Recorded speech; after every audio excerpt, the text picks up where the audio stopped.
This is your ultimate stop for everything sports. The Golden State Media Concepts Sports Podcast. Should I say more? From the NFL, MLB, the NBA to MMA, it's all in here. The Golden State Media Concepts Sports Podcast. Listen now.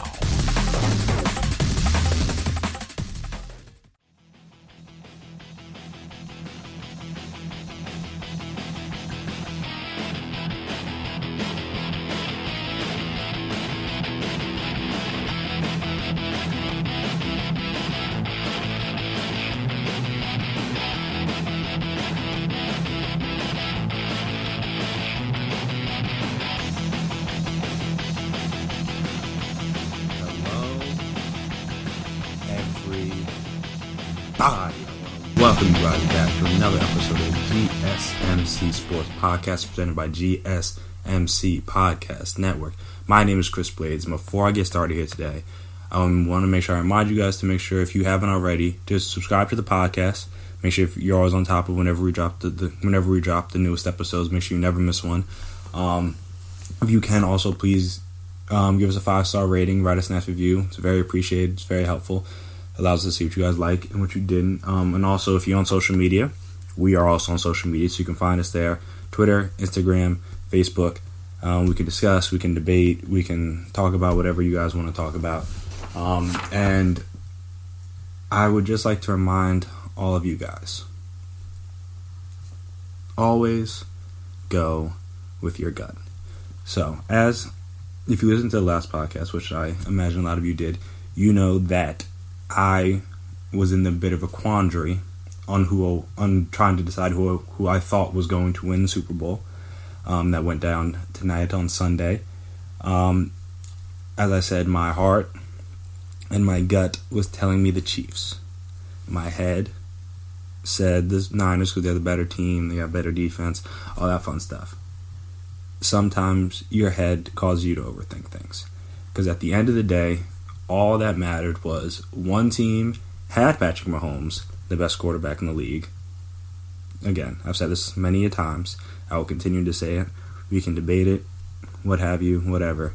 In my opinion, the best quarterback in the league. And one team did not. And the team that had Patrick Mahomes won the football game. It was really that simple. By the end of it, it was really that simple. Because, it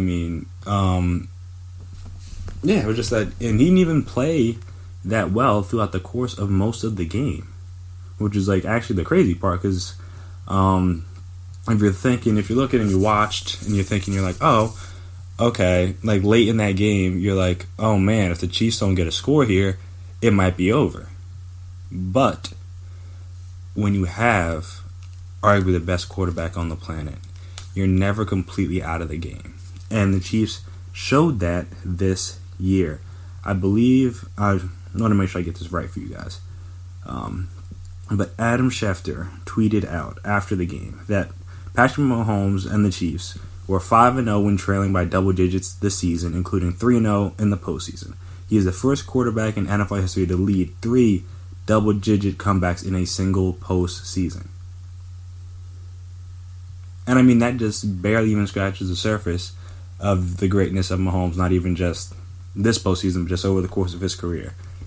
When you have a quarterback like him and you have an offense like the Chiefs have, you are never out of the game. And that is really what this postseason showed us, is that it didn't matter how much they were down by, it didn't matter when they were down. All they need is for Patrick Mahomes to put together a couple drives, and either they're right back in the game or they're in front. And that's really all it took. The Niners played about as good as you could have hoped to play against the Chiefs for, about 3 and maybe a half, but maybe a little bit under a half quarters. Patrick Mahomes looked uncomfortable all night. He was erratic, throwing the ball a little bit. He obviously had 2 interceptions, which is unlike him. He had come in to today with no interceptions in his postseason career. He got sacked 4 times. Only had 78 passer rating. So yeah, it was like they did a pretty good job. I mean, they only let Kelsey get 6 receptions for 43 yards. I mean, I would say struggled on Tyreek Hill and Sammy Watkins, which is not completely unsurprising because my biggest fear about the Niners was that they didn't have the speed on the outside to keep up with the Chiefs for 4 quarters. And that's basically kind of what happened. Just a couple plays there on the last couple drives, they were able to get guys deep down the field because just eventually when you have guys that are that fast, you're going to be able to throw the ball down the field at some point. I mean, obviously, since we're watching it on TV, you can't really see like the whole all 22 or like the field view or like the coach's film of like what exactly the Niners were doing in order to stymie the Chiefs' deep passing game, but whatever they were doing was working because it seemed like, I remember my dad made the point of, I think like before the big Tyreek Hill catch to set up the touchdown to make it 20-17. I think this was on 3rd and 5th. Yeah, it was on 3rd and 15. The 44-yard pass to Tyreek Hill. Before then, it just seemed like they hadn't even tried to throw the ball deep. And I think part of that was probably just because there wasn't anything there. And like I said, that just shows like how tough it is to play against the Chiefs because you can play it perfectly 95% of the game, and then the 5% that you don't is when they kill you. Because I think up until that point, I think that might have been the biggest play of the game on either team, but obviously that was the biggest play offensively for the Chiefs, that 44-yard pass down the field, and it was just like they just ran a couple guys vertical, they ended up getting Tyreek singled up on like the deep safety, and then he just broke out to the corner, and then the safety was never going to be able to get there. And honestly, they were helped become, if I remember correctly, the pass was a little underthrown, so they could have been an even bigger play. And then I think on the next drive, that's when they were able to get Sammy Watkins deep on Sherman, or at least not as deep, but at least down the field a little bit for a big chunk play. And it was just like, that's kind of the MO for the Chiefs, is just being able to make plays when you need them to be made, and that's, like I said, that was the key for them, and that's why it's important in these kind of situations and scenarios to have the best quarterback. Because if you flip that to the Niners side of the field, you could see at certain points where either the Shanahan didn't believe in Jimmy G as much as other people do throughout the league. And then you could see why that was towards the end of the game, because I mean he was definitely a little erratic, but he had his own woes offensively, if you want to call them that. I don't want to call them that because defenses get paid to make plays too, so they're not just supposed to let guys get open all the time. But yeah, I mean Jimmy G was only 20 for 31, 219, 1 touchdown, 2 picks. The second pick was at the end, so that was kind of just like a last-ditch effort kind of thing. So he had like 1 pick in the course of meaningful game time. But, I mean, 69 passer rating, though, again, that was obviously hurt by the late pick. But I think the moment I realized just how much they were trying to make sure Jimmy G didn't lose the game was right at the end of the half, which I think was one of the bigger points or bigger moments of the game. So it's right before the half. The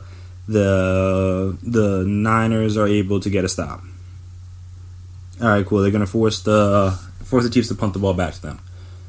And instead, and mind you, they have 3 timeouts at this point. And obviously, you guys know, but they have 3 timeouts at this point. So instead of calling one of them and giving yourself a chance for a 2-minute drill with like 1:30 and 2 timeouts left from wherever you get the ball at, they just had to let the clock run down. I think they even showed the replay of John Lynch calling a timeout up in the booth. That was actually kind of funny because he seemed kind of confused, but it's like, hey, you got to trust your coach. But yeah, so they don't call a timeout. They let the clock run down. The ball, they end up getting a touchback, but the ball gets down, or by the time the ball gets into the end zone, wherever, there's now only 59 seconds left on the clock. As opposed to, like I said, there could have been a minute 25, minute 30, depending on when they called the timeout and like what happened with the punt, stuff like that. But regardless, there would have been a lot more. you would have added at least an extra 25, 30 seconds onto your 2-minute drill. And then from there, the first play, run, second play, run. Chiefs end up calling a timeout after this one. After the second down play. Then third down, they get a 20-yard completion. And then the fourth play is when Kittle gets called for it very well could be a ticky-tack offensive pass interference call. But it's one of those things where, like, I don't think he needed to go the full extension on Sorensen. Did he push him that bad? No. But at the same point, it just didn't seem necessary. I think he wasn't going to be able to beat him, in my opinion, without him. And then worst comes to worst, if you slow down because the ball's a little bit underthrown, it was going to be pass interference. Sorensen wasn't going to be able to get his hand around, in my personal opinion. So then they get the pass interference, they back it up, and then they just take a knee. And I'm just saying that sequence spoke volumes to me in terms of the Niners, or not, I don't say the entire Niners, but Kyle Shanahan was just trying to make sure that Jimmy G didn't lose them the game. That's really what it was. He was trying to make sure Jimmy G didn't lose them the game, instead of trying to have Jimmy G go out and win the game for them. And there's a difference in that. There's you can tell when it's kind of like when, not exactly the same scenario, but it's like a couple years ago when the Jaguars made the AFC Championship game, and I think it was like before the half they ended up like taking against the Patriots. They end up like kneeing it out instead of like trying to run a 2-minute drill or whatever. Or you can just tell by the way certain teams call plays. You're just like, all right, we're trying to make sure that this guy doesn't screw things up, as opposed to us having faith in him and his ability, and then thus allowing him to go out and try to do what needs to be done in order to win the game. And I mean, in fairness to Jimmy G, he did play better than I thought he would have in this game. Because especially early in the second half, he was pretty much on the money, though. He was getting completions, but it was like they could have been bigger because he would either like throw it a little bit behind the guy or throw it a little bit low so the guy couldn't get the normal catch and run that the Niners like to do. But he was still hitting the guy, so like that's at least half the battle. And as we saw with from Mahomes on the other side, he was you much prefer to just hit guys for completions than throw it behind them and end up getting it picked, or make bad reads and end up getting them picked, because that was those back-to-back possessions where the Mahomes was picked off. That's kind of where I thought it was going to get away from them, because I thought the Niners would be able to capitalize on the good field position. I mean, well, not good field position, but just like turnovers, and because I think it was especially after the second one. After the second one, the one that was a little bit behind Tyreek Hill, that they looked like they were going to drive down the field, potentially at least cut into the lead a little bit early in that fourth quarter. And I was like, oh, if the Niners can put a drive together here, then they're in business. Unfortunately, they weren't able to put a drive together, and then Mahomes comes back, they score a touchdown, and it's like, oh, okay, here we go again. And then the Niners go 3 plays, and I think this. I mean, we'll see. Obviously, I don't know Kyle Shanahan. I don't know how he's going to feel exactly after this game, outside of disappointed.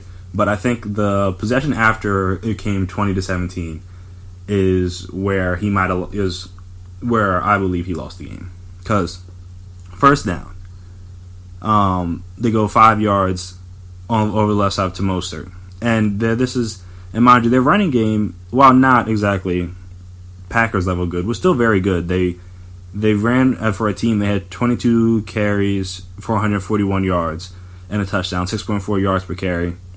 And also they had 4.8. Obviously, a lot of that was Deebo Samuel and his reverses and stuff, which they did a lot in the first half, and they didn't really have him run the ball. Maybe did they even have him run it once in the second half? At the most, it was once. I don't even remember if it was once, but regardless. So that drive, then they get the 5-yard completion, and they throw back-to-back passes where, all right, I understand you don't want to be predictable, but you've shown over the course of this game that you don't trust Jimmy G that much. So why they're on second and short, or second and medium, if you will, second and 5, especially in that up and through this point, especially in the second half, they were able to get big chunk yardage. Not at play after play, but on most of the plays they were able to do that. So I'm shocked that they went away with the plan. They, like I said, they went incomplete twice. I think one got tipped, and then one there was pressure on it, and then boom, they punt the ball back, and then Mahomes and them drive down the field and score. And then the next time they get the ball back, able to move the ball a little bit, but then eventually they're just not able to complete. Yeah, I think they ended the game on 3 straight incompletions and a sack. So it's just unfortunate for the Niners because, I mean, and this one isn't nearly as bad as a 20-3 loss. I know people were making that point about how, like, Kyle Shanahan, it's teams. He wasn't the head coach in the first one, but this one he was, and his teams find ways to blow leads in the fourth quarter or just in the second half of games as a whole. So that's unfortunate for him, but, well, I mean, some of that comes back to him just because of, like in the Falcons Super Bowl, there were times he could have ran the ball, especially after that Julio catch. There was no reason to drop back to pass there and potentially knock yourself out of field goal range. And then in this game, like I said, that drive right after it got to 20-17, where at the very least, if you don't score, you need to kill time off the clock. They did neither of those things. And then next thing you know, you're giving Mahomes the ball back with all kinds of momentum. And that's all he needed to do to get the job done. That's all he needed to do, and he was able to do just that. So, this game was, I mean, lower scoring than I thought it would be, but still very competitive. As always, you want games that go down to the wire, in a sense. You want games that are close, especially at the end. And throughout most of the game, there was every possession, it seemed like you never really knew what was happening in terms of, like, you weren't sure if is this a drive Mahomes going to get it together, or are they going to find a way to, or the Niners defense going to find a way to force another turnover. So that was good too. Is that at least this wasn't a complete. I mean, again, I'm an offensive guy, so I wouldn't have cared if it was just a track meet on both sides. But it was still good defense played on both sides, and there were key plays made by both sides on the defensive side of the football as well as the offensive side of the football. So it was a very complete game, very fun game, very entertaining game. And that's all you want, especially coming off of last year, because last year's Super Bowl was a drag. It just, I mean, I was just happy it was over, honestly, by the time. I wasn't even that mad. I didn't even care that much that the Patriots won. I was just happy it was over, because I was like, I can't watch the Rams struggle. I can't watch both these teams struggle to move the ball for 90% of the game again. So, this game was definitely more enjoyable than that. Happy for Andy Reid. Finally able to win the big one. I think he had the record for most wins by a head coach before his first Super Bowl win. He'd been a coach over 20 years before he finally won one, so good for him.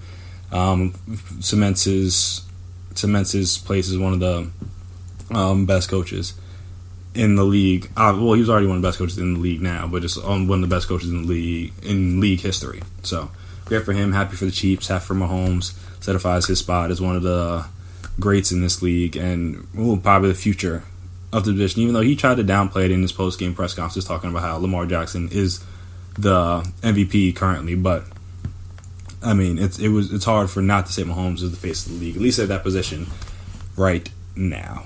So after this break, when we come back here, we're going to talk about both these teams and their outlooks heading into the next season and into the future, because everybody, whenever there's teams at the Super Bowl, or a team was like, oh, this is going to be the new dynasty, these guys are going to be the new Patriots, how is the team set up for the future, all that fun stuff, because the NFL, among many things, stands for not for long, so very few teams have sustained levels of success for long periods of time, and I'm going to give my opinion on who I believe, out of these two teams, is better set up for that long-term success. So we will talk about that right after this break.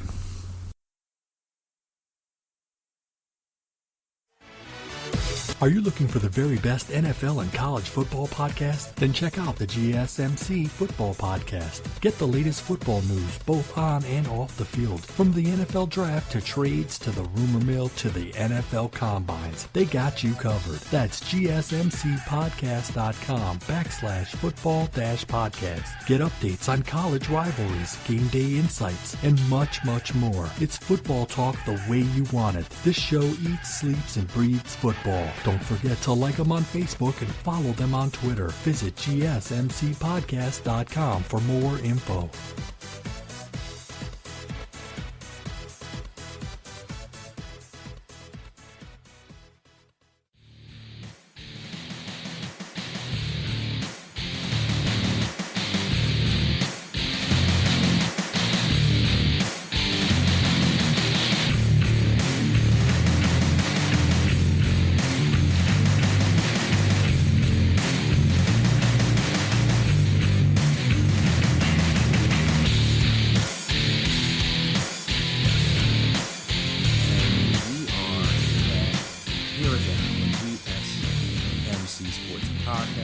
By GSMC Podcast Network. So, the future. How are these teams set up for the future? I'm going to start with on the Niners side of things. And from the Niners perspective, I mean, they were probably a little bit ahead of schedule this year, which may be a good thing or maybe a bad thing, because there are teams that get to the Super Bowl or go on deep playoff runs. I mean, you could say the same thing about the Packers. They might have been a little ahead of schedule themselves. But yeah, you see teams all the time have good years.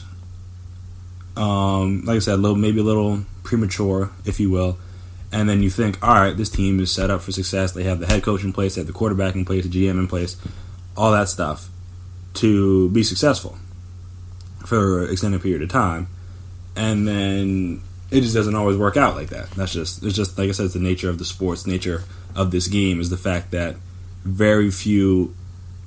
I mean, really, the only team that's had any sort of sustained success, really, over the last 25 years has been the Patriots. I mean, Patriots and probably the Packers.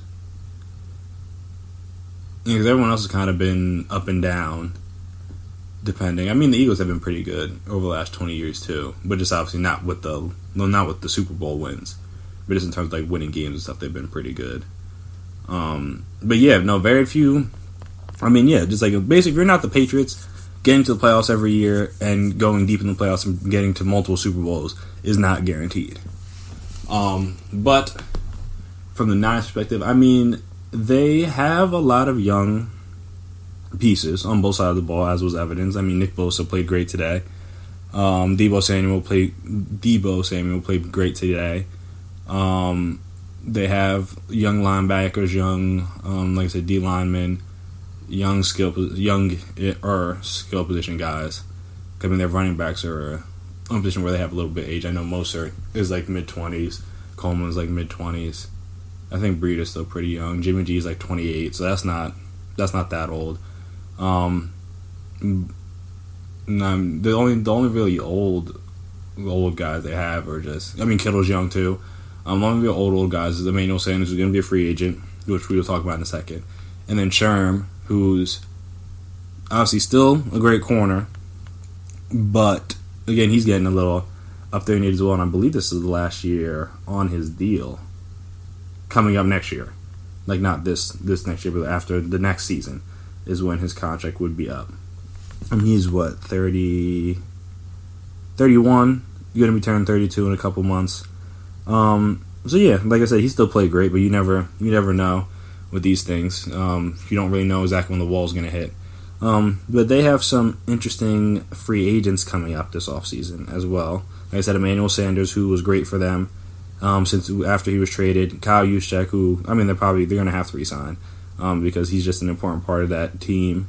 Eric Armstead, who was a bit of a bust coming into this past season, but he played great on his, I believe this was his fifth year. But he played great this year, so you would think they're going to want to try to keep him around. He's still fairly young. Mosley, who played well opposite Richard Sherman throughout this year. I think he's a restricted free agent. Oh no, he's a exclusive restricted free agent. So I think that's a little bit more complicated, but still, they're gonna. He seems like a guy they're gonna want to have to bring back. Who else? Jimmy Ward's a free agent. Who That's kind of big because he's a starter for them. And he's a little bit older too, mid-20s. So yeah, they have. I mean, so when you look across it, like Kendrick Bourd's a free agent, Breed is a free agent. So they have some guys that are free agent, but really outside of Armstead, and then see what they do with Mosley and Emmanuel Sanders, because and Jimmy Ward, because I'm assuming they bring Juszczyk back. A lot of their team is going to be intact for the coming years. They've already signed Jimmy G to extension, so you don't have to worry about paying the quarterback. You have him, though one could argue, how good is he? And I think that's kind of the issue with a lot of these teams is, and we'll talk about this a little bit later with Dak, but it's like, do you hamstring yourself if you pay average to an above average quarterback elite quarterback money? You see what happened with the Rams and Jared Goff. Jared Goff did not look that great this season. The team took a step back, but they're kind of locked into the deal. And he did, like I said, he was coming off a year. They went to the Super Bowl last year. The Rams did. Everyone thought, all right, they're going to be at least in contention again this next year, and then just it never really clicked for them offensively. At least they never really could go more than 2 or 3 games putting together good offensive performances, which was weird because they had all their pieces back too.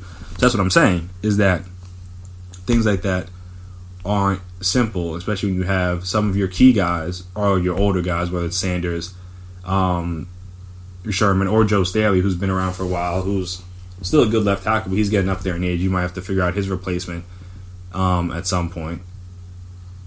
And then also, like I'm saying, you don't know. I'm not completely sold on how good Jimmy G is, because like as we saw throughout this game, there were examples of them maybe trying to hide him a little bit on the offensive end. And also, I mean, the one pick he threw was just a disaster of a decision. I don't know. I understand not wanting to take the sack. I get that, but also just like throwing it up to like literally no one was like not that bright. But that's also a thing Jimmy G does. He's not afraid.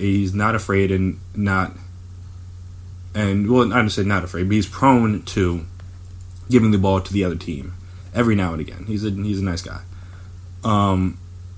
But yeah, so it's just that, like, if your team is in a scenario where you're paying an quarterback very good money, then that, like I said, that hurts the rest of your team, because now it's less money that you can afford to spend on other guys.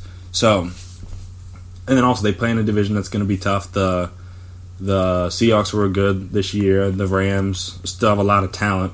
See how they put together next year. The Cardinals were more competitive than people thought they would be last year. And you would think second year with Kingsbury and Rookie of the Year Kyler Murray, which he shouldn't have won that, but I mean that's a discussion for a different day. Yeah, like they're going to be in a tough division where they're not in like a scenario where they're just going to have a cakewalk every year in their own division. It's going to be 6 very tough games. That's not even accounting for all the other games they have to play against other teams throughout the season. So there's no guarantee that there's no guarantee the Chiefs will be either. But there's no guarantee the Niners will be back. At least not next year. Everyone's saying like, oh yeah, they got the pieces, all that fun stuff, and it's just like if you look around at the teams over the last 5 to 10 years that have made it to the Super Bowl, outside of the Patriots and then like the 2-year period with the Seahawks, like most of them don't make it back again, because that's just how hard it is to have a sustained level of success in this league. Like think about it. Like I said, the Rams didn't make it back. The Eagles haven't made it back yet. The Falcons haven't made it back. Before them, the Broncos and Panthers didn't make it back.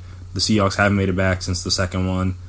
Who else? The Ravens haven't made it back. The Niners hadn't made it back since 2012. The Giants obviously haven't made it back. So yeah, just like there's no guarantee. That's what I'm saying. It's even worse when you lose these games like this, because you don't, like I said, you don't know when you're going to get the chance. But personally, I said all that to say that I believe the Chiefs are better set up for success, and I think the one reason for that is obviously Andy Reid, but also just Patrick Mahomes. I mean, when you're going into every season knowing you have, at worst, the second or third best quarterback in the league, most likely for the rest of his career, is always an advantage. That always gives you a chance to be in contention for the Super Bowl. And I think obviously, I think Mahomes is obviously that level. He showed it even today when he can play a B minus C plus game and win you a Super Bowl. And so yeah, I'm saying just that, having that means at the very least you're always going to be around, and then he's obviously shown to be very good in the playoffs. So once you get to the playoffs, anything can happen. It's one game. You just got to play well. You just have to be better than one team for one game. So I feel like that alone gives the Chiefs the leg up, and also they have less guys they got to worry about in terms of they really don't have that many free agents. They got to worry about paying Mahomes, which is going to be very important because he's going to cost a lot of money, and we'll see how the team handles that. But the only really big free agent, Breland, who was good for them this year, they got to figure out what to do with him. Chris Jones is obviously a huge one because he's even though he's missed some time, he's vital to them up the middle there. DeMarcus Robinson's a free agent. Kendall Fuller is a free agent. Like, they have a couple guys here and there, but their only real big one is Chris Jones. They're trying to get him back. But like I said, that's going to be difficult when you have to pay Mahomes potentially $200 million. But yeah, they brought in guys. They have pieces. They have young pieces basically on everywhere. Their line isn't really that old. Their running back situation, McCoy is probably a goner. Well, actually, you don't know. Maybe he'll stay for another year. But Damian Williams is not that old, and plus they drafted a guy, Darwin Thompson, I believe is his name. Oh yeah, but they drafted a guy who's just a rookie this year. He'll be helpful. McCall Hardman's a rookie. Tyreek Hill's not that old. Kelsey's not that old, and obviously tight ends can play longer because they don't have to be like, because they lose a little bit of speed, they can still be successful. Sammy Watkins isn't that old. Like I said, defensively, Honey Badger's not that old. Ward, the starting corner who played very well this year, isn't that old. Frank Clark, not that old. The linebackers really aren't that old. They drafted Thornhill, who didn't play in this game because he was hurt, but he's a rookie, obviously. So yeah, they don't really have that many holes on their team that they're gonna need to worry about filling outside of, well, at least not yet. So over the next couple years they'll be good, and then we'll see what happens once the Mahomes contract kicks in, how they're able to afford different players and different things. So obviously it's salary cap league, so you can't just pay everybody. But regardless of that, even last year when the defense wasn't that good and they still almost made it to the Super Bowl last year, Mahomes has shown he's capable of keeping that team in Super Bowl contention every single season. And that is, I think, what gives them the leg up to have the same sustained level of success over a team like the Niners, because the Niners team is fairly set, but because the up and down play of Jimmy G, unless he can get more consistently and like drop off some of the interceptions and turnovers and stuff like that, until he shows that, you're always going to have that question mark, like, oh, okay, but, and the but being Jimmy G, like, how far can the team go? Or like the team is pretty good, but Jimmy, like, how far can you go with Jimmy G? And obviously, as of this year, they were good enough to get to a Super Bowl and lose, but are they good enough to get to a Super Bowl and win with Jimmy G as a quarterback? And well, I guess that's kind of where we're at. Because that's what everyone hopes for. That's what everyone plays for. You want to be in contention for Super Bowls every year, and when you have guys, and it's just a good question if Jimmy G is good enough to continue to have them in that position year after year after year. I know Mahomes is. I'm pretty confident Mahomes is. And I just don't know if I feel that same way about Jimmy G, and I think that's probably the reason why I would believe the Chiefs are better set up long term to be good. Plus, like I said, with Brady going out, Big Ben going out, potentially will soon, Philip Rivers going out soon, like the changing of the guard among the quarterbacks on the AFC side as opposed to the NFC has much more younger quarterbacks that are going to be pretty good and be around for a while. The Chiefs, the AFC side, like once Brady's gone, just like Mahomes, Watson, Lamar, and then whoever else decides to step up in that next tier of guys. Well, Watson's below Lamar and Mahomes, but you get my point. But yeah, so then there's going to be, it's different. Like I said, there's a lot of in theory, good quarterbacks. There's good quarterbacks in his own division in Russell Wilson, who's not going anywhere anytime soon. So the NFC is definitely going to be more competitive. That's why it's very hard for, like, I don't know, the last time the same team came out of the NFC was the back-to-back years with the Seahawks. Like, there's just new teams every year just because it's so hard to get through that gauntlet of not necessarily gauntlet, like there aren't good teams in the AFC as well, but just like there's always new teams, new quarterbacks showing up year after year. Case in point, the Niners. So you just don't know year to year who's going to be that cream of the crop in the NFC, because teams that you think are going to be good drop back, and teams that you don't think are going to be that good rise up every season in the NFL as a whole, but definitely in the NFC. So it'll be interesting to see how that goes. But yeah, if I had to personally pick one, I'm going with the Chiefs. I'm betting on Mahomes. I'm betting on Andy Reid. And even when he decides to hang it up, they got Bieniemy, who, if he's not a head coach yet, even though he should be, but he's not a head coach by the time Andy Reid retires. And I mean, that's just the perfect plan for him, just to have Andy Reid ride off into the sunset and then just have him take over the job. And then he's already been with Mahomes since the beginning, so that just makes things a lot easier in that regard. So, like I said, you have the best quarterback, you always have a shot. Chiefs have the best quarterback. I mean, that's nothing. Not much more needs to be said than that. So, after this next break, we're going to switch gears a little bit, head over to the NBA, and talk about the team in the East that I think is probably the biggest threat to the Bucks right now. And I mean, Bucks are the best team in basketball, so no one's that big of a threat yet. But there's a team that's on its head a little bit, playing pretty well, and they saw them in the playoffs last year. So so we'll talk about who that team is and why I think they have a good chance against the Bucks in a potential matchup down the line right after this break.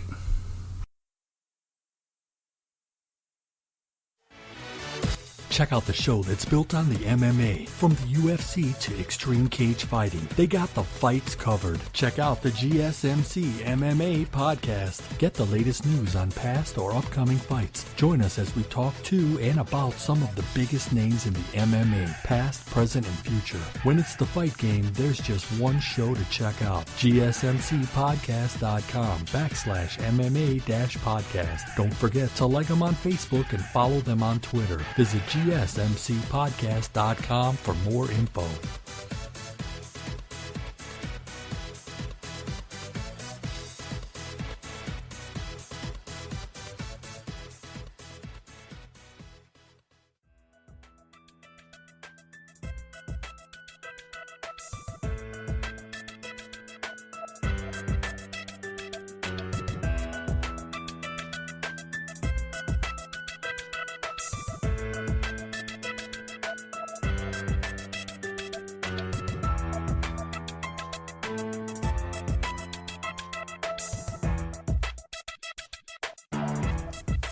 And we are back here once again on the GSMC Sports Podcast, been on my GSMC Podcast Network.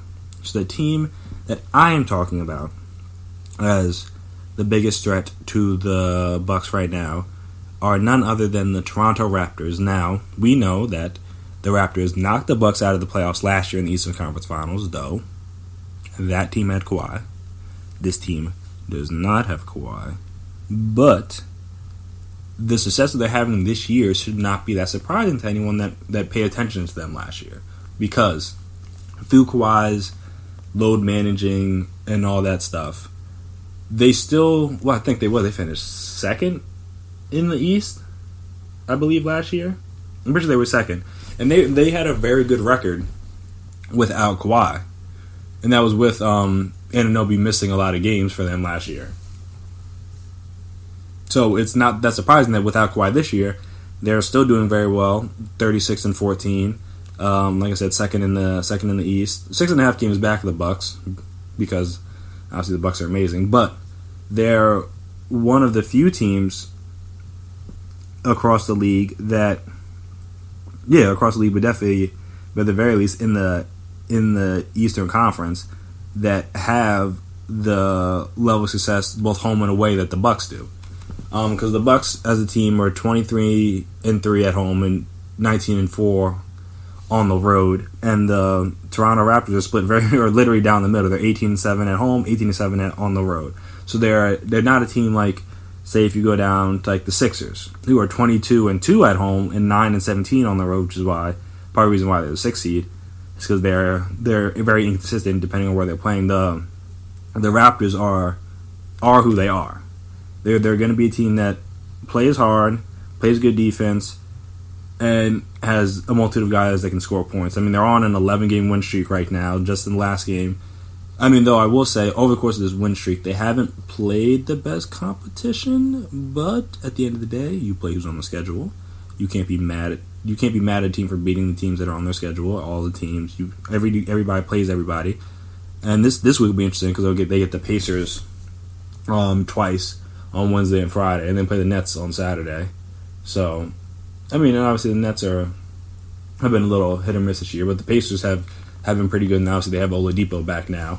So those should be two pretty interesting games. But yeah, no, the last game they beat the Bulls earlier today on Sunday. They had Terrence Davis, the rookie out of Ole Miss. He had a career high 31 points, and that's just kind of the Raptors' MO, is that they just have guys that they can get guys off, whether it's from the G League or late in the draft, undrafted, second round guys. Doesn't matter. They've done a good job of developing their players so that whenever somebody's called upon and thrust into a position where they need to play big minutes, they seem to always rise to the occasion. I think because Norman Powell, I think, was out with a hand injury on his left hand, and Terrence Davis stepped into his role, and he, like I said, he had a great game. Though again, if there's a team that you want to play to get in order to ease yourself into and also try to get right against, it would be the Chicago Bulls, because they struggle on the defensive end. But yeah, over the course of this 11-game win streak, they beat the Thunder, who have been one of the biggest surprises of the season, and they're 30-20, I think, now on the year. Yeah, 30-20 on the year. I mean, firmly in playoff position out in the West, so that's a quality win, and that was in OKC. They beaten the Wizards, the Wolves, the Hawks, who beat the Sixers the other day. They beat the Sixers. Beat the Knicks, beating the Spurs, beat the Hawks again, beat the Cavs, beat the Pistons, who are fighting for a playoff spot, and then, like I said, they just beat the Bulls. So, not exactly a murderer's row of teams, but like I said, you play who's on your schedule. We can't do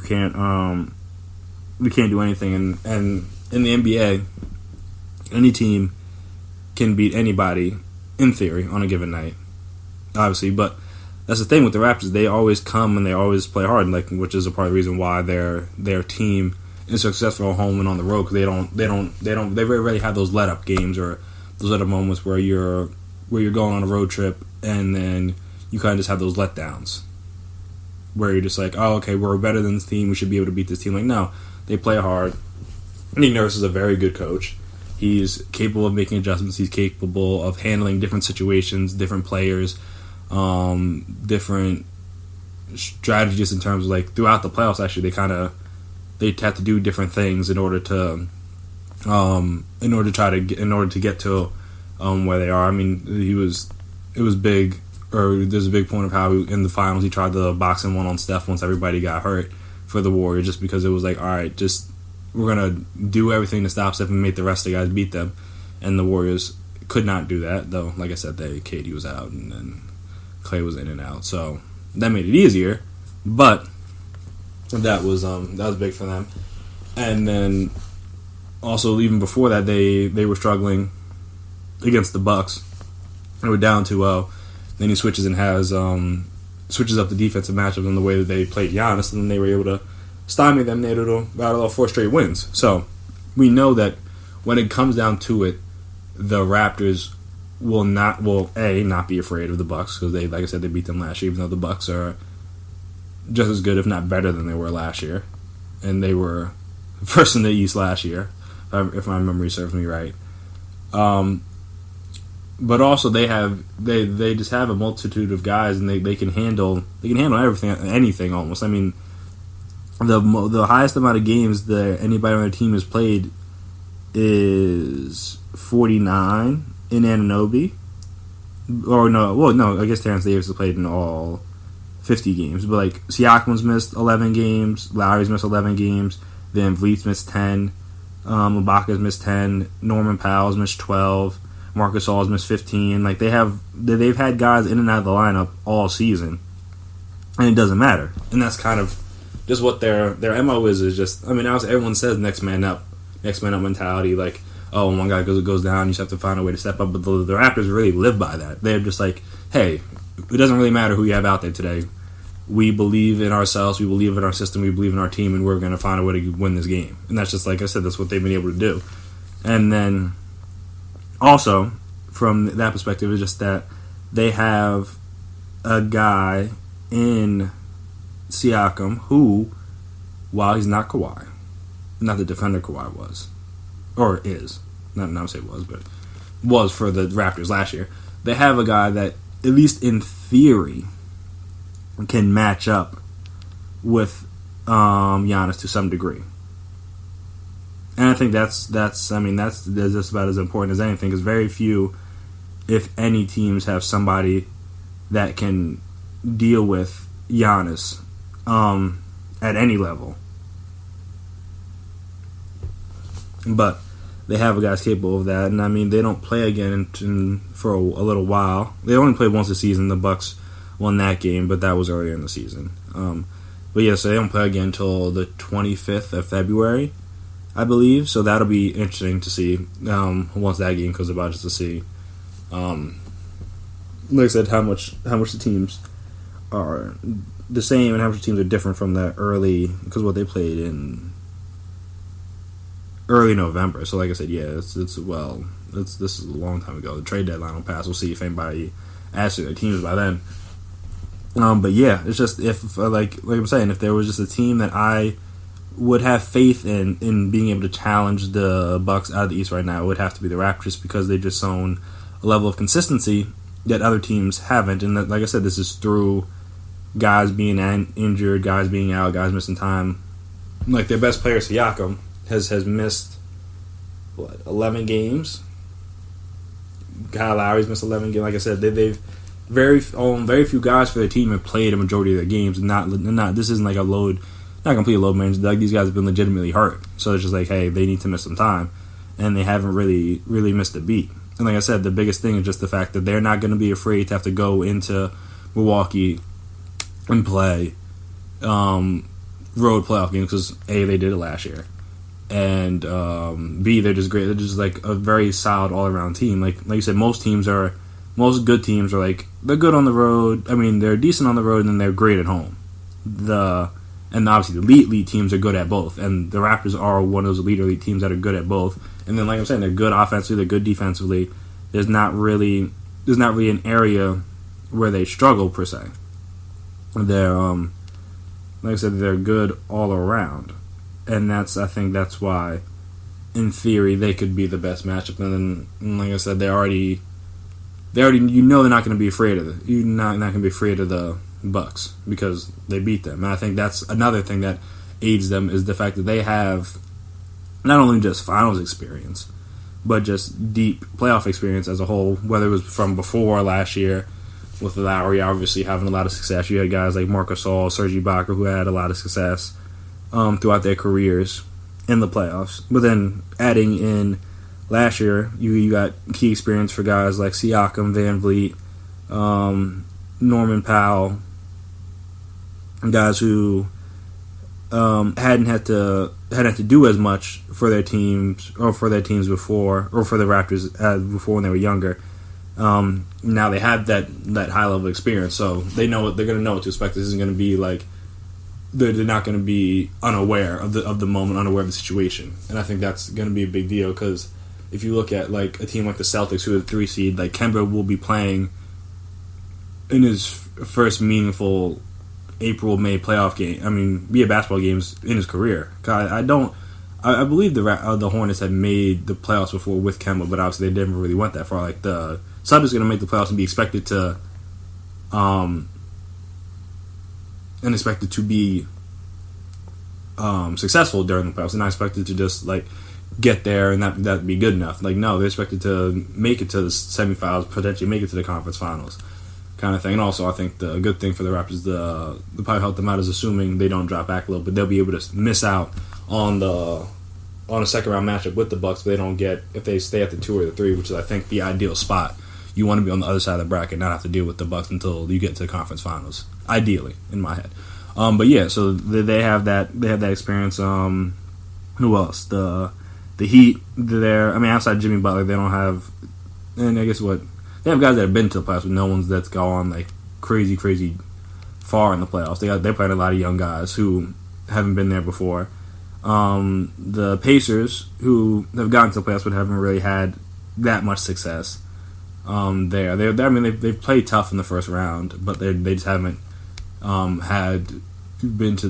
that far since Paul George left. Same with the Sixers. The Sixers have, though they were a couple bounces away from being in the conference finals last year. And I'm sorry to say this if you're a Sixers fan, but Kawhi definitely did travel on that last shot.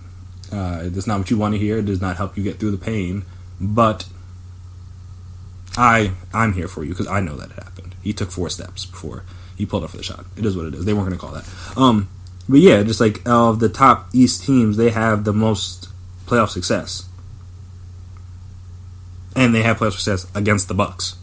So that's just my own personal belief on why I think if there is a team that's going to challenge the Bucks, because there may not be a team. The Bucks just might be that good. Giannis just might be on that level of admission. The team might be on that level of admission this season that doesn't matter who they play, they're going to run through them.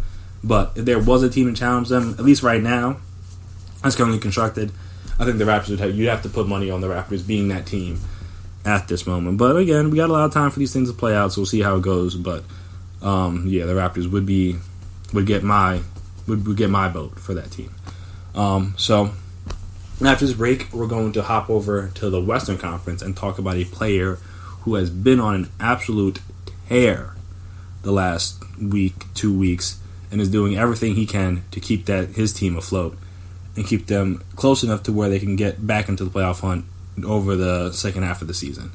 And like I said, we'll talk about who that is and how he's been able to do it.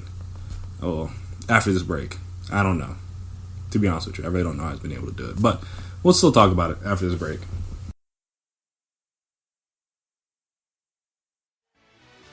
Are you looking for help for your fantasy football team? Check out the GSMC Fantasy Football Podcast. Get today's best advice on who to start, who to sit, even who you should draft. From sleeper picks to red-hot lineups, they got it all covered for you. That's gsmcpodcast.com/fantasy-football-podcast. We'll cover traditional leagues, dynasty, PPR, even IDP leagues. When you need fantasy help, there's just one show to hit up. Don't forget to like them on Facebook and follow them on Twitter. Visit gsmcpodcast.com for more info.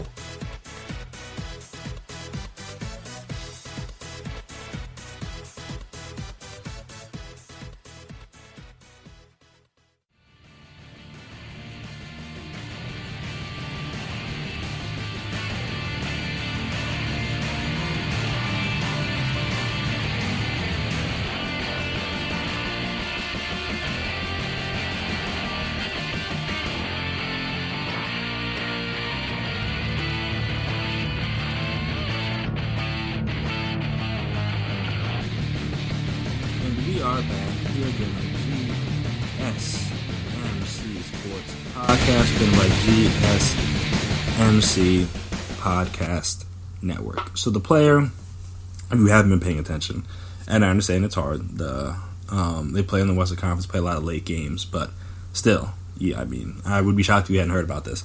The player I was talking about was none other than Dame Lillard, Mr. Basketball player by day, rapper at night, Damian Lillard, who has been on one of the more historic tears we've seen offensively in recent memory. I mean, he's the first player to have in NBA history to make 6+ threes in 6 straight games. He's the first player to average 45 and 10 through 6 games after his performance against the Jazz the other night. Over the last 60 games, I'm gonna break it down for you guys. I'm gonna break down give you his box score numbers. So last night, no, not last night, excuse me, 2 nights ago. So this is Saturday. He just had a very, very casual 51 points, 17 of 29. Excuse me, that would have been crazy. But 17 of 29, shooting 9 of 15 from 3. And, just for good measure, he's like, hey, how about I help out my teammates too? So I'll throw in a calm 12 assists. So that was against the Jazz. Cool. Against the Lakers on the first night, the first night for the first game in Staples, since the tragic Kobe passing. He just had a very casual 48, 10 and 9, 7 or 12 from 3, 17 and 30 from the field. And let's just touch on that game for a quick second. Everyone was talking about like, oh, did he not get the script? Like the Lakers are supposed to win, blah blah blah. And I'm just like, yes. Now would that have been very nice for the Lakers to win in the first game post Kobe? Of course. However, don't you think there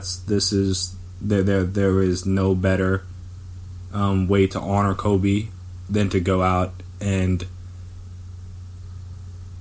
ruin your opponent's special night? Like, that seems like a very Kobe-ish thing to do, in my own personal opinion. Not obviously only knowing him from afar, not knowing him personally. That seems like something that, like, it was just like a weird thing that they were like, oh, did you not? Like, it was weird how people were just like surprised that Dame was going to go out there and try to win the game. Like, he was just supposed to just let the Lakers run all over them. Like, no, the Blazers need to win as many games as they can. They're not in a position where they can just be giving games away. And obviously, when you're playing, when you're like, yeah, like Kobe and has that killer mentality. So it's like, hey, either you're gonna step up to the challenge, or I'm just gonna go right past you, and that's what Dame did. So like I said, had a very calm 48, 10 assists, 9 rebounds. Game before that against the Rockets had 36. So only 36. How could he? 36, 11 and 10, 6 of 12 from 3-point line, 11-21 overall. Mind you, these are all wins. So they've won 5 of their last 6 and 4 in a row at this point, including the Jazz game. So the game before that against Pacers. And mind you, these last 4 are all against very good teams, playoff caliber teams, especially out west. That Rockets, Lakers, Jazz gauntlet is, and then, like I said, the numbers he's putting up in those games are about as good as anybody's having. But yeah, so the Pacers, just regular 50-point night. Now, nothing too crazy. 50 points, 13 assists, 8 or 12 from 3, 14 or 23 from the field. The game before that against the Mavs, they lost that game, but he still, did everything he could. 47 points, 8 assists, 6 rebounds, 8 of 15 from 3, 16 of 28 from the field. And then the game before, where, he was having good games prior to this, obviously, because, he's an all-star caliber player. He's not like he's having a bad season. But this is kind of what kicked it off, was the 61-point overtime win over the Warriors, which, I don't know if that says more about him or it says more about the Blazers as a team, that they needed 61 points from him to beat the Warriors in overtime, especially this version of the Warriors. This were like the KD, Clay, Steph Warriors. Well, obviously Draymond too, but if that was those Warriors, you needed 61 to win. All right, I get it, but he shouldn't have needed 61 to beat this version of the Warriors. But again, it is what it is. So yeah, just a casual 61, 7 assists, 10 rebounds, 11 of 20 from 3, 17 of 37 from the field. So I think, like obviously, as we mentioned, the 3-pointers, but I think that's the craziest part. It's just this, we've seen guys go on offensive tears. We saw with James Harden last year, where he was, I think it was right after Chris Paul got hurt, he was just going to be dominant. We've seen Kobe in the past has had dominant months, different things like that. So this is not a completely new thing, but just it's just whenever you see it, it's hard to imagine, just because the guys shooting All right, so in the last 6 games, the fewest 3-pointers he shot is 12, and he's making 6 a game. Like, that's just unheard of. Obviously, because like you said, he's the first player ever to make 6 3-pointers in 6 straight games. So this is not, like I said, this is not an easy thing he's doing. And then, so yeah, it's just like that part of it's unheard of. And then also the way he's still able to facilitate, because most guys when they're putting up, I mean, James Harden was doing it, but most guys when they put up big scoring numbers like that, they're not also facilitating the ball. They're just doing the scoring, and everyone else is just kind of getting in where they fit in. Like, no, he's doing everything, and obviously he's the point guard, so that makes some sense that he's able to dish out these assists. But like, he's getting the 10+ assists almost every game, and I think, like I said, that's almost as impressive as the 3-pointers to me, is the fact that he's getting 10 assists a night. Basically, he got 12 against the Jazz, got 10 against the Lakers, 11 against the Rockets, 13 against the Pacers, 8 against the Mavericks, and 7 against the Warriors. So he's dishing out double-digit assists almost every night. And like I said, that's what makes it more impressive to me, is the fact that he can, how you can find the time to score that much and still able to facilitate to your teammates makes it all the more impressive. And like I said, they're at a point in the season where they can ill afford to lose that many games. They're still fighting for. Let me see where they're at now in the standings. They are now currently. They're currently 9th. So yeah, so they're a game and a half back of the 8 seed. So Dame is doing everything he can to try to at least get them to the playoffs. Now, what they would do if they got the 8 seed and had to face the Lakers, I don't know. That's not really the point. The point is that he is trying to drag and carry this team to the playoffs, because they're 7-3. Like, overall, they're 7-3 in the last 10. Obviously, like I said, they've won 4 in a row, won 5 of their last 6, and a lot of that has been on the back of Dame. Dame has been their one constant throughout the year. I mean, C.J. McCollum's missed a few games here and there. Obviously, they only had Melo for a little bit. Nurkic hasn't played. Zach Collins only played 3 games. White has really been one of the only other few guys that has played a lot for this team that's at least still on the team. And yeah, I mean, Dame as a whole this season is averaging 30 and 8. So he's doing everything he can. It's interesting to see if he is able to keep this up and also be able to get them into the playoff spot. How does that factor into the MVP voting? Obviously, no one's going to give it to the 8th seed out the West that may have a 500 record. Like, that's not going to happen. But there's a chance he's going to get it. He's going to get some votes. If he's able to play at this, I mean, obviously he's not going to be scoring 50 points a night, I don't think. Prove me wrong, Dames. By all means. If you can do that, then God bless you. But I'm saying it's going to be hard to do that. So even if he's just able to drop it back to his normal 30 points a game, but he's able to, I don't want to say drag, because these are grown men, professional athletes. He's not playing with toddlers. But if he's able to help his team get into the postseason from where they started at and where they were about a month and a half ago, even 2 months ago, and he's doing it where he's scoring and facilitating at a level basically unheard of in the history of the sport, then it's hard to say how could he not be in the MVP race. Again, he's not gonna win. I'm not saying he should win, but I'm saying he should at least be like 4 or 5. He should be on the ballot somewhere, because the Blazers would be probably one of the worst teams in the league, if not for the play of Damian Lillard this year. Like, even if he was having like a little bit of a worse season, they wouldn't be this good. If you say instead of averaging 30, he was averaging like 25, and instead of like 8 assists, he was averaging like 6, there's a good chance they have at least 5 more losses. At the very least, 5 more losses, and that drops them what? That would drop them down to if you add in about 5 more, that would drop them down to like the 11th, 12th seed in the West. So yeah, I'm saying that's a big difference. That is a big difference for them. And obviously, Dame has been the one constant keeping them afloat. And we'll see how long this hot streak keeps up. Like I said, it's It's an unprecedented hot streak he's on, and he's got some very good competition over this. Good Lord, their schedule is brutal. I'm sorry, but he's got some good competition. He played the Nuggets on Tuesday, followed up with the Spurs, another date with the Jazz, the Heat, Pelicans, and Grizzlies. Pelicans again. So again, they got some. He's got some interesting and tough matchups, but like I said, if you've seen the teams he's gone through over the last 3 games, or even just over the last few games as a whole, like they're not playing bad teams. Like they're playing very good playoff caliber teams, and that he's doing this up again. So again, we'll see how long it stays. Keeps out for. Keep our eye on that. See what he's able to do, and then also see if he's able to help keep them afloat for that playoff push. Because again, they were a team that made the playoffs last year. They should be getting guys like Nurkic and Zach Collins back hopefully sooner than later. So that'll obviously be important for them, and we'll see how that works in with Whiteside, because he's been giving them pretty good minutes this year.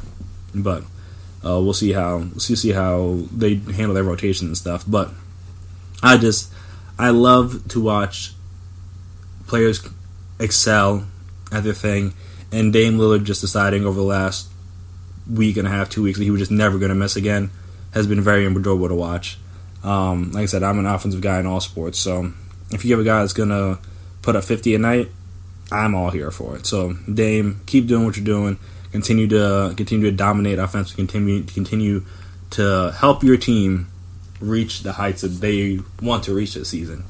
And like I said, we'll keep our eyes out, see how long this streak goes, and see what it leads to for the Blazers in the future. So after this next break, we're going to come back and we're going to talk about more potential quarterback movement. Like I've been telling you guys, this offseason is going to be could potentially be kind of wild. Obviously, I don't know the future, so I'm not saying for certain it's going to be wild, but there's more news about quarterbacks, whether it's they're going to be signed to their old team, or they may move teams, or they're going to be franchise tag, all that kind of stuff. So we'll talk about a couple of those guys right after this break.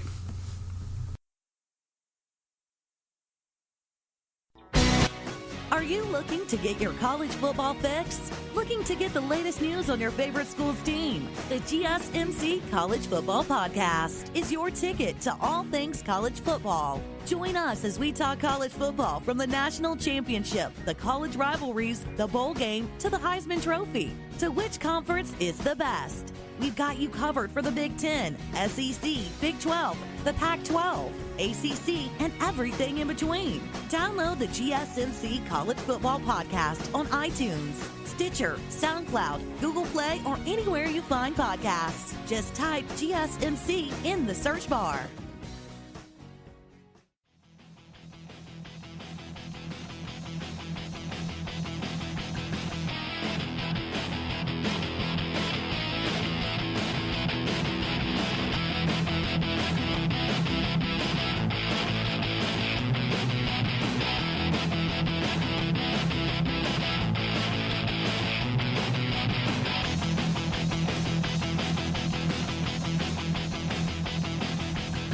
We are back here once again on the GSMC Sports Podcast, presented by GSMC Podcast Network. So, there was some Tom Brady news this weekend, and no, it wasn't that he's retiring.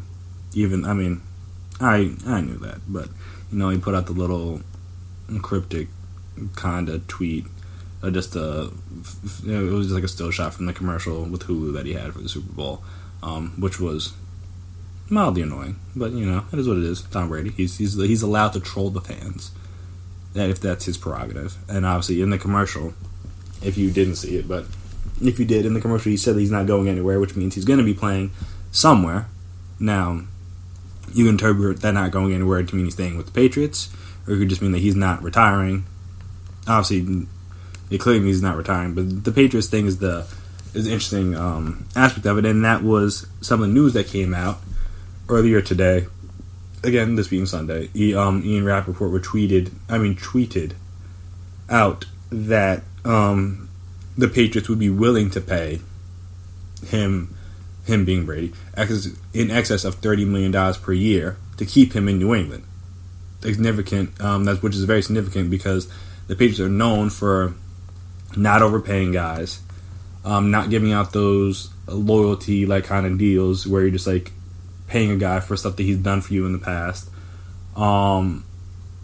They're not really generally big spenders. I mean, they have been when they needed to be, but especially at the quarterback position, they haven't been. And obviously, Tom Brady's been there the whole time, so he's been a part of that. Them not overpaying that position in order to keep better pieces around him.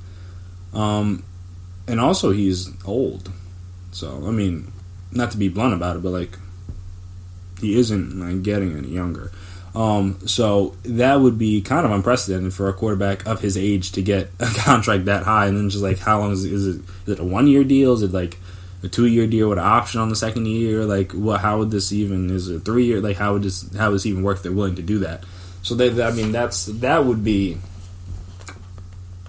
would almost be just as surprising as him leaving, of him staying and then paying him $30 million. Because, like I said, that's just not their MO.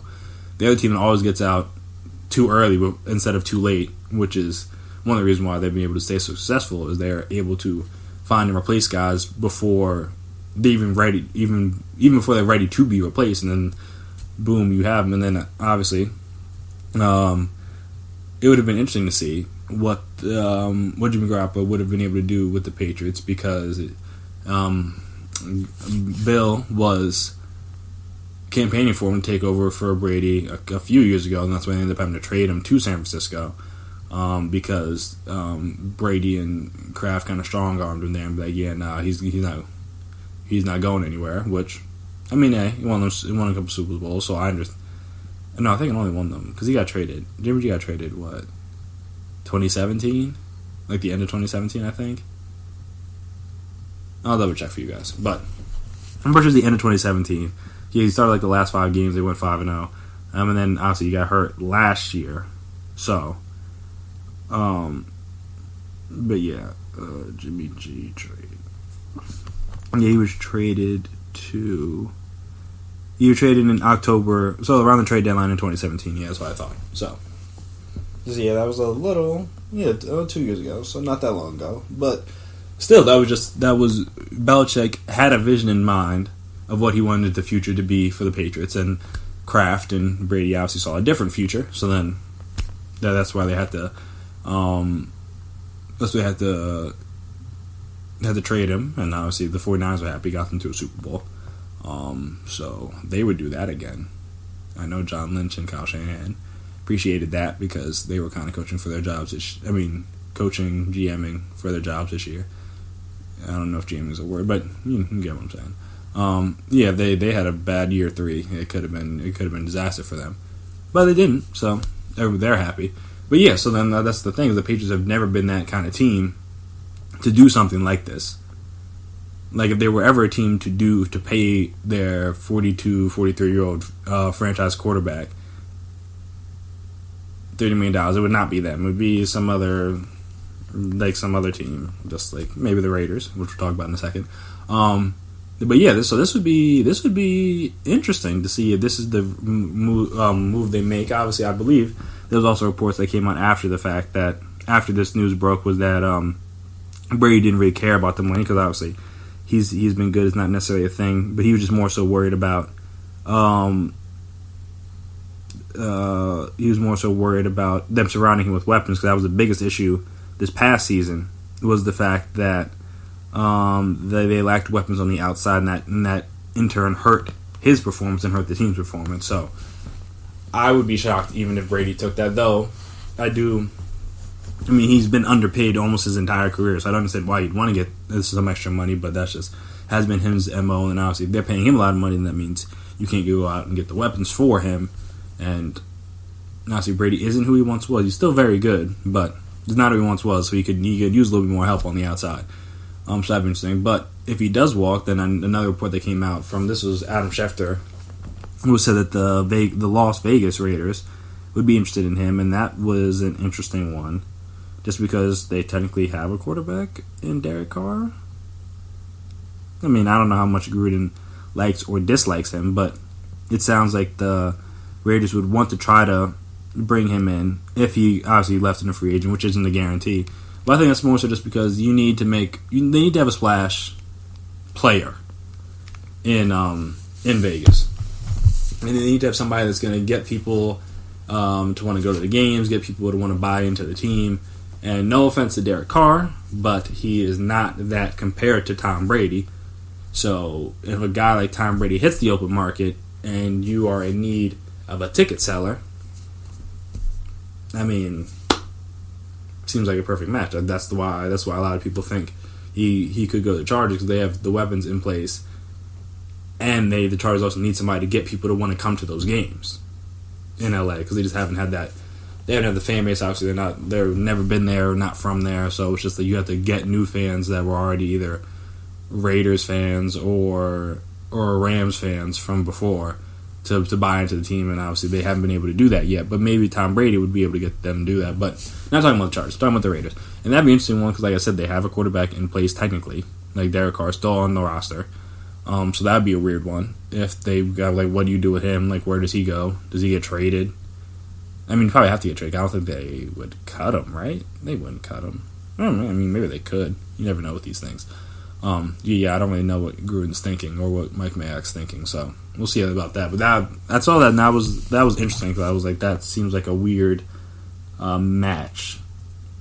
Though, I mean, obviously, I imagine Gruden obviously respects Brady, and Brady would respect Gruden. He's had some success, but that would just be a weird one from that standpoint. Though, I mean, Tom Brady was in Vegas for UFC 246 last month, and he did run into Mark Davis, the owner of the Raiders. So, maybe, I mean, they can't technically talk about that, but maybe we'll see how that plays out. But yeah, that was an interesting one from for I saw this weekend. And another interesting thing was Dak Prescott. Reports came out that the discussions on a new contract extension between him and the Cowboys have reached an impasse, and if they don't come to anything, they might just put the franchise tag on him, and that would be a mistake for both sides, honestly, because we've seen this movie already. Washington tried this with Kirk Cousins. It didn't have a happy ending for either side. Oh well, no, take that back. Had a happy ending for Kirk Cousins because he got paid. Has he had a lot of success? No. But he also didn't have a lot of success with Washington, and now he's getting paid a lot of money to not have that success. So, again, as what Maya Jones like to say, certain people are legends in the game, certain people are legends at the bank, and Kirk Cousins is definitely a legend at the bank. And, I mean, I have no issue with being a legend at the bank. I'd love to be a legend at the bank. So, Kirk Cousins is living a good life in my eyes. How you feel about his quarterbacking is a completely different story, but the check's still cash. The check's still clear. Like, if I go out and have a bad playoff game, does my check still clear? Yes. Cool. Then we're good. That's all I'd worry about if I'm Kirk Cousins. It's like, so it doesn't matter how good or bad I play, my check still clears? Alright, then we're good. But yeah, so, from like I'm saying, back to the Cowboys, just like, we've seen this movie before where teams say they believe in a quarterback, and they don't really show it by franchise tagging him, and then it creates a weird dynamic inside the franchise, because Jerry Jones, Stephen Jones have said on numerous occasions how much they love Dak Prescott, how important he is to the team, how they want him to be a Cowboy, all that good front office talk. But I believe it was Jerry who last season, before all these negotiations, said that, there's perks to being a Cowboys player, the Cowboys quarterback, that not many other players have the access to. Like, Dak has enough commercials. He's very marketable as the Cowboys quarterback, and also obviously once his career is over, you see a lot of whether it's Troy Aikman, Tony Romo, Jason Witten, like, even though he wasn't that good, but a lot of those guys can maneuver or change gears into like broadcasting or television, what have you. So, and that's something that not every other player on every other franchise gets afforded the luxury to be able to do. And that's just something that has come with the Cowboys, so that's kind of why you're like, hey, you can come get back a few $1 million here or there, because on the back end you might be able to get it, the endorsements and other things.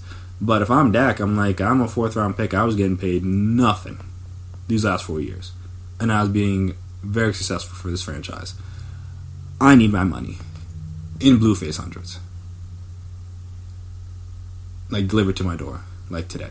That's what I would tell him if I'm Dak. Like no, we're not. Like, did you see? I mean, again, did they go to the playoffs? Did they win the Super Bowl? No, but he had a very good season statistically, and that's all you gotta bring that. Him and his agent just bring that to the table. Just like, look at these numbers. Look at the division titles I've won. Look at who else I'm competing up against in my own draft class and in my own division and in my own conference, and see how I've played compared to them, and tell me why I should not be getting paid at least what they're getting paid, if not more. And I think that's part of the issue, is that Dallas claims that they have faith in Dak and they think he's good, but clearly there's some discrepancy there in the numbers. That they have their number, Dak has his number, and that's why they haven't gotten. And then now they're going to put the franchise tag on him. And honestly, if I'm Dak, I'm not playing on the franchise tag. I'm sorry, even though it's probably going to go up once, like Deshaun. Like, I believe the franchise tag is the average of the top 5 at your position. So if Mitchell Holmes signs his extension this year and Deshaun Watson signs his extension, then there's a chance the number could go up. Which, I mean, I'm not going to just tell Dak to give back $36 million. But at the same time, football, again, as I said, stands for not for long.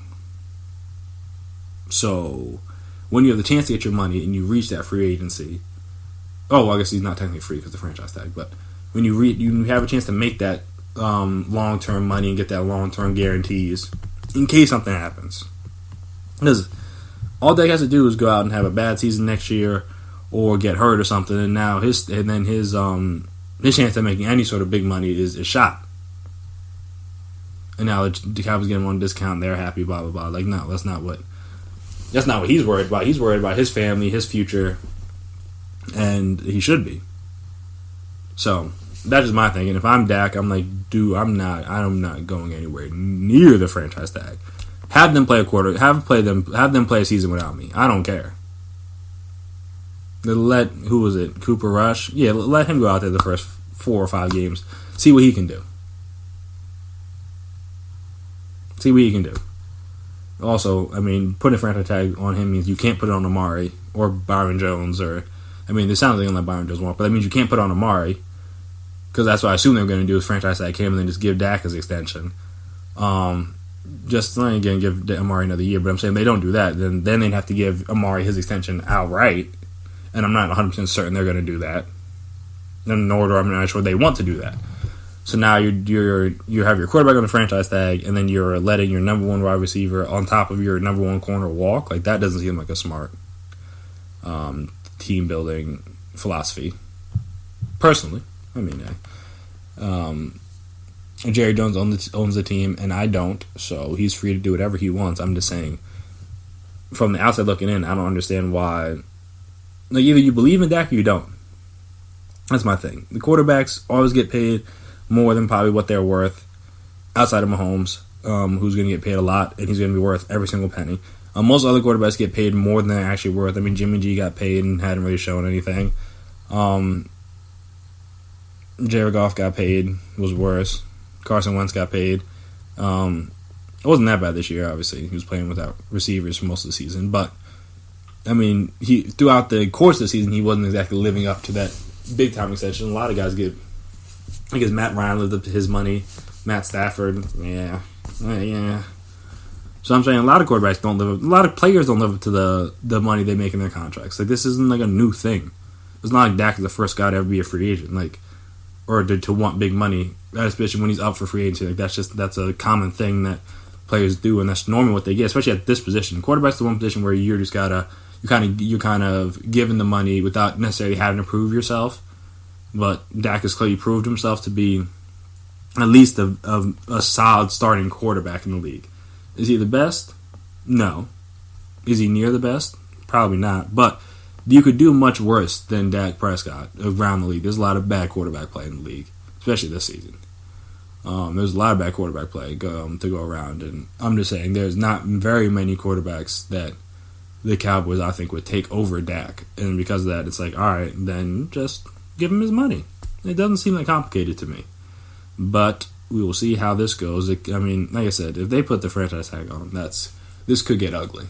Because like I said, if I'm Dak, I'm not showing up.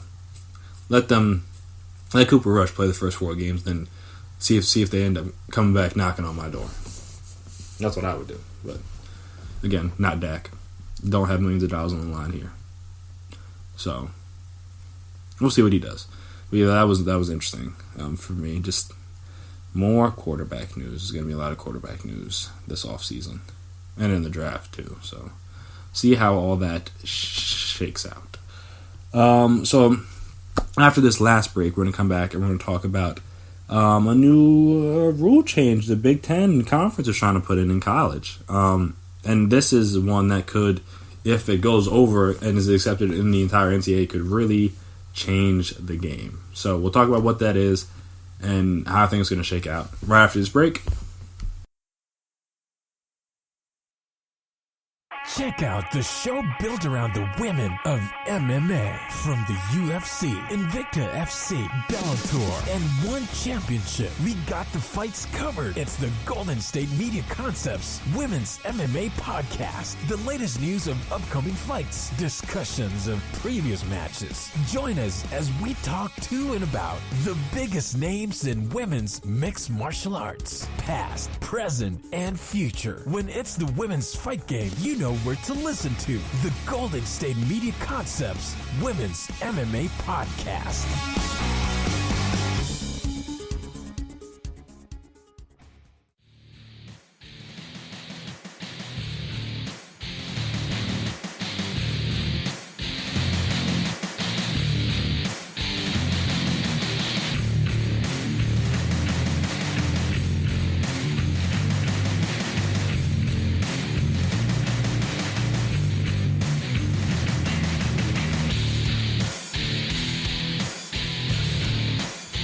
We are back here again on GSMC Sports Podcast, presented by GSMC Podcast. So, this came out, I believe it was a couple days ago. This article, I had just come across it. I thought it was interesting to talk about. But so this is from CBSSports.com. That was where I found the article from. The Big Ten Conference, obviously, quietly proposed legislation last year that would allow players in every sport to transfer once in their careers without sitting out a year in residence at their new institution. If adopted, the legislation would mark one of the biggest competitive changes in the history of college sports, obviously. Football and basketball coaches who have been critical of recent changes in the transfer process would have their worst fears realized if they basically, and the one-time free agency would be available for all college athletes. And it's just coming from Michigan's athletic director. It's the right thing to do. He told CBS Sports, I don't know who's going to freak out and who's not going to freak out. Doesn't come into my mind or thinking at all. And the Big Ten sport was largely unknown in NCAA circles. It went unpublished by the NCAA as it wound its way through the legislative cycle. In October 2019, on November 1st, the NCAA Board of Directors put a moratorium on transfer-related proposals for the 2019-2020 legislative calendar. The board said it would gather additional data over the next year, including evaluation of the transfer model similar to the one suggested by the Big Ten. The conference proposed transfers take place within a 5-year eligibility window, and as soon as this legislation could be adopted in 2021. So it's a little bit of time.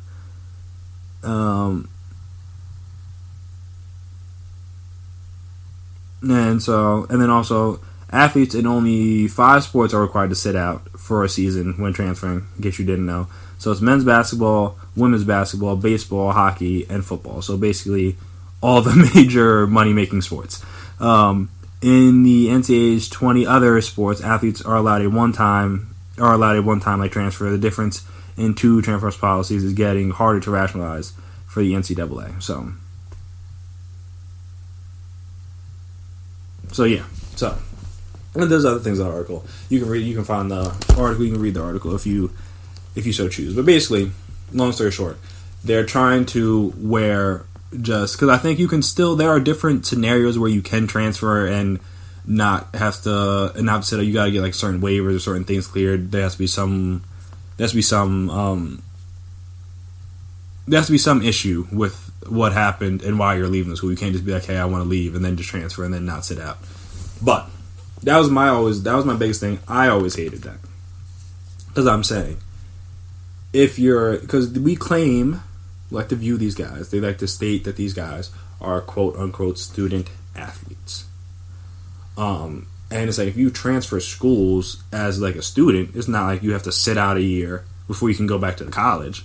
Like, no, you can transfer, and like, I don't know exactly how it works because I didn't transfer, but like, if I decide like at the end of a semester, if I decide at the end of my second semester or the spring semester to transfer to a different school because like whatever's happening is not working for me, if I'm just a student there, that ain't no problem. As long as I get into another school, I'm good.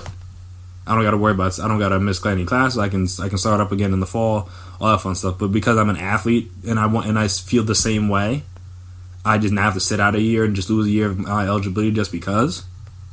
Now, that doesn't make any sense to me. It never made any sense before. So I'm happy that someone's at least proposing this. Well, I mean, we'll see if the NCAA goes through with it. But I mean, it's just that like at the end of the day, kids decide to go to these schools as very, very young adults, 18 years old, 17 years old, and they're getting pulled in all sort of directions, whether it's from their parents, whether it's from family. They're in their ears telling them where to go or where they think they should go. They're telling them like if they made the right decision or whether they made the wrong decision, all that fun stuff. So you got that weight to deal with. You got the weight of just obviously living up to the pressure of going to wherever school you're at. You got guys that maybe you're not playing as much as you would like, so it's like, all right, I understand. You're only in college once. You don't want to spend, if you're a guy who has aspirations at least to play at the next level, you don't want to spend your whole time as a backup.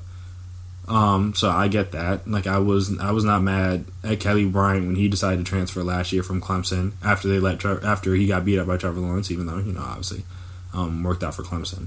But I know people were mad at him because he wanted to leave, and I was like, no, he's done a lot for that school, and if he wants to play, I could understand not wanting him to, because he was never going to see the field again with Trevor Lawrence there, unless injury, which was actually kind of ironic because he got injured the very next game, and everyone was like, oh, see, if you didn't transfer, and I'm like, no, be quiet. He's not like he was going to get the job back. Like Trevor Lawrence he just missed that game. He didn't miss very many games. So I'm always for a guy transferring. Then also, like, these coaches aren't loyal. These universities aren't loyal. These coaches leave to take new and better jobs all the time. All the time. And no one bats an eye. No one really says that much about it. And it's just like accepted as a thing that happens in sports. And, okay, I understand that. But then now, so we are cool, and not saying like we as like a collective, I'm saying people are cool with the coaches being able to take their lives into their own hands and being decide like, hey, I know I came into your house, I gave you a pledge, I gave your family a pledge that I'm going to stick this out for the long run, but like this other job called, and it's like more money, and it's a better opportunity for me, so I'm out of here. Good luck. Peace. And just so I'm like, that's cool. And mind you, these guys also are the ones, like, these guys also aren't getting, these athletes also aren't getting paid for this. And we're getting paid for their time in college. So, I mean, it's not like they're even, like, a lot of people stay at places they may not want to work at, or jobs they may not want to have because the money's right. They're also not getting paid. So I'm just staying at this random school that this guy helped recruit me to that is no longer there just because. Like, no, it doesn't make any sense. So I completely understand why teams want to transfer. So I'm like, coach gets to transfer, up and leave, quit, retire, do whatever, whenever they so choose. No one really bats an eye. But a player wants to transfer, and now, oh my goodness, the end of the world, gets to sit out a year. And I'm just like, why? Like for what? Like, I never understood the rationale behind forcing a guy to sit out the year. I'm just like, he doesn't need a year to get acclimated to the new school or get acclimated to like a new system or whatever. Like these guys are good athletes for a reason. Like they can handle that kind of stuff. But yeah, I'm just like, it doesn't have to be, and also not even just like head coaches. Even it's like the position coaches. Like if you're a receiver and the guy that recruited you after a year is going on to a different school, and now they're bringing a new coach that maybe you don't vibe as well with, or he doesn't like you, you don't like him, or he just or he doesn't view you the same way as the other coach did. And now he has his own guys that he recruited and that he has more faith in. So you're getting jumped for snaps and stuff, and or for reps, I should say, in practice or whatever, and you're not getting a chance to showcase your skills. Then why would I'm just supposed to stick it out just because? Basically, just because? That doesn't come on, people. That doesn't make any sense. And also, if you I think I didn't even know officially what the sports were that you couldn't change. You had to sit out a year, but it's literally all the major sports in college athletics. It was what men's and so it was football, men's and women's basketball, baseball, and hockey. So basically a majority of sports that have major network deals and makes billions and billions of dollars off the backs of these student athletes. Ones where if the kid decides he wants to leave, he has to sit out a year, but if the coaches can decide, they can up and leave whenever. No issue, no nothing. How does that make any semblance of sense to me? So we'll see if the NCAA goes through with this. I don't have a lot of faith. But then also, I didn't have a lot of faith they would ever pay players for their likeness, and they're doing that, at least in a majority of the states. So that's cool. I'm happy to see that at least the NCAA is learning and growing to some degree, so hopefully they will learn and continue to grow and allow this to happen, because it's only right, in my opinion. Give these guys the opportunity to do what these coaches do all the time. That's all. Just let it be fair. Let it be. That's all I'm saying. Just let the playing field be fair. That's all. I mean, life isn't fair, so I understand why it wouldn't be fair, to a degree. But I'm just saying these guys should be able to have the same opportunities and be afforded the same advantages that these coaches have.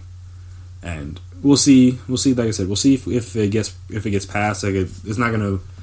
It wouldn't get put in place until 2021 anyway, so we don't have to worry about it for this next year. But it's something to keep an eye out for in the later months of this year, just to see if that's a thing that ends up getting passed and ends up being enforced and could change the course of college athletics. Honestly, if guys are allowed to transfer, again, one time, which I understand. If you can't just be transferring all over the places. I'm saying, if you got to make sure you got to use your one-time transfer wisely, and so that ought be good. But yeah, so just I know that there are many players that transfer 2-3 times, all that fun stuff, and I'm that's a bit much. But to be able to transfer one time at least without any ramifications or any penalties or what have you, I think that's more than fair to these athletes. Because like I said,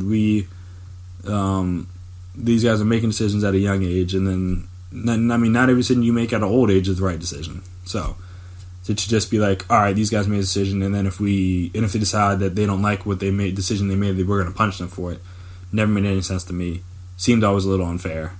And hopefully the NCAA realizes this as well and changes it, because these coaches aren't loyal, so I don't understand why these players should be forced to be loyal or else suffer some sort of consequences, i.e. sitting out a year, losing a year of their eligibility.